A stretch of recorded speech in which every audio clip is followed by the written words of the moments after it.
নমস্কার। আজকের এই কর্মব্যস্ত এবং প্রতিযোগিতামূলক পৃথিবীতে আমরা সবাই কোনো না কোনো সময় মানসিক অশান্তি বা বিষণ্ণতায় ভুগি। মনে হয় যেন কোনো পথ খুঁজে পাচ্ছি না। কিন্তু আজ থেকে 5000 বছর আগে কুরুক্ষেত্রের রণভূমিতে ভগবান শ্রীকৃষ্ণ অর্জুনকে যা বলেছিলেন তা কেবল সেই সময়ের জন্য ছিল না, তা ছিল চিরন্তন। আজ আমরা আলোচনা করব শ্রীকৃষ্ণের এমন কিছু মূল্যবান উপদেশ যা আপনার চিন্তাধারা এবং জীবনকে আমূল বদলে দেবে। আজকের এই 7 মিনিট আপনার জীবনের শ্রেষ্ঠ 7 মিনিট হতে পারে।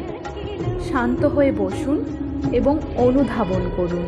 শ্রীকৃষ্ণ বলেছেন, কর্মেণ্য বাধিকারস্তে মা ফলেষু কদাচন, অর্থাৎ কর্মেই তোমার অধিকার, ফলের আশা কখনো করো না। আমাদের দুঃখের সবথেকে বড় কারণ হলো আমরা কাজ শুরু করার আগেই ফলের চিন্তা করি।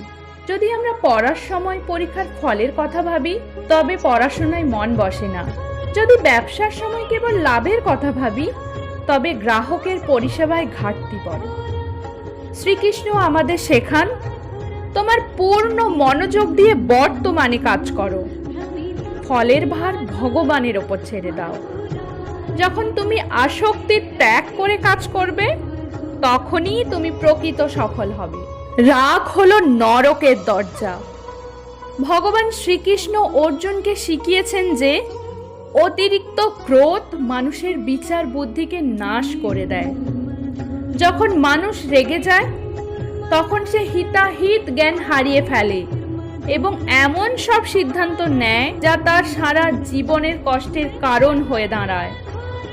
শ্রীকৃষ্ণের মতে শান্তি হলো সবচেয়ে বড় শক্তি।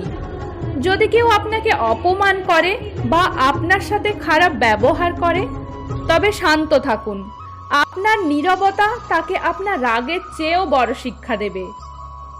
মনে রাখবেন, সমুদ্র যখন শান্ত থাকে তখনই তাতে আকাশের প্রতিফলন দেখা যায়। মনের শান্তি বজায় রাখাই হলো প্রকৃত বীরত্ব। আমরা কেন ভয় পাই, কেন আমরা দুঃখী হই? কারণ আমরা সবকিছুকে চিরস্থায়ী মনে করি। কিন্তু শ্রীকৃষ্ণ বলেছেন, পরিবর্তনই এই সংসারের নিয়ম। যা আজ তোমার কাল তা অন্য কারোর ছিল এবং পরশু তা অন্য কারোর হয়ে যাবে। সুখ আর দুঃখ তো কেবল ঋতু পরিবর্তনের মতো।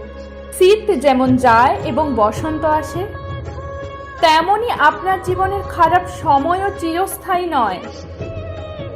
যদি আপনি আজ খুব কষ্টে থাকেন তবে বিশ্বাস রাখুন, কাল অবশ্যই সূর্য উঠবে। এই পরিবর্তনের সাথে নিজেকে খাপ খাইয়ে নিতে শিখুন, তবেই আপনি জীবনের মোহে আটকাতে পারবেন না।